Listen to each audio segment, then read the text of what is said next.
NEET தேர்வு எழுதுவோருக்கு விதிக்கப்படும் கட்டுப்பாடுகள் கெடுபிடியாக உள்ளதா அல்லது ஏற்கக்கூடியதாக இருக்கிறது என நினைக்கிறீர்களா என பொதுமக்களிடம் கேட்டும் அதற்கு அவர்கள் அளித்த பதிலை பார்க்கலாம்.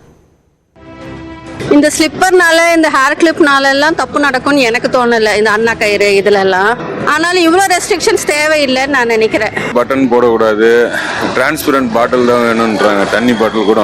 செயின் பேங்க் எல்லாமே கழட்ட சொல்லிட்டாங்க. மெட்டல் எல்லாம் எதுவும் நாட் அலௌடுன்னு சொல்லிட்டாங்க. போகும்போது தலைமுடி அவுத்து விட சொல்லிடுறாங்க. ஏன் அதை செய்யறாங்கன்னு தெரியல. அதனால அந்த பிள்ளைகளை ஸ்ட்ரெஸ் ஆகி அதுலயே எழுதுறது பாதி அவங்க அந்த கொஸ்டின் பேட்டர் மட்டும் ரொம்ப இடைஞ்சலா இருக்கும். முடியெல்லாம் விரிச்சு போட்டு அப்படியே இதாக கொண்டுட்டு போறாங்க. அதெல்லாம் வந்துட்டு எங்களுக்கு வந்துட்டு கொஞ்சம் அநீதியா இருக்கு. கொஞ்சம் அதை மட்டும் சரி பண்ணியிருந்தா நல்லா இருக்கும்னு தோணுது. தனி பாட்டில் கொடுக்க சொன்னாங்க. தனி பாட்டில் கொடுத்து தான் விட்டுருந்தோம். என்ன பண்ணிட்டாங்க, இந்த பாட்டில் வேண்டாம் வேற பாட்டில் வாங்கி கொடுங்கன்னு சொல்லிட்டாங்க. ஸோ நாங்கள் போன ரிட்டர்ன் வந்திருக்கோம். ரிட்டர்ன் வந்து திரும்ப வாங்கி கொடுத்தோம். அதே மாதிரி ட்ரெஸ்ஸோட அது எப்படின்ட்டு முன்னாடி ஒன்றும் போடல. எந்த மாதிரி ட்ரெஸ் போட்டு வரணும், இது செய்யணும்னு சொல்லி முன்னாடி எந்த இதுவுமே இல்லாமல் இருக்கு. அவங்க நல்லா படிச்சிருப்பாங்க. இந்த மாதிரி சில பிரச்சனைகளை கையாளும் போது அவங்களுக்கு வந்து ஒரு அசௌகரியமான சூழ்நிலையெல்லாம் உருவாகும். ஒரு விதிமுறைகள் எளிதாக இருந்தால் கொஞ்சம் நல்லா இருக்கும் சார். மோர் காம்படிட்டிவ் எக்ஸாம். ஸோ ஒரு தரோலி ஒரு செக்கிங் இருக்கணும்.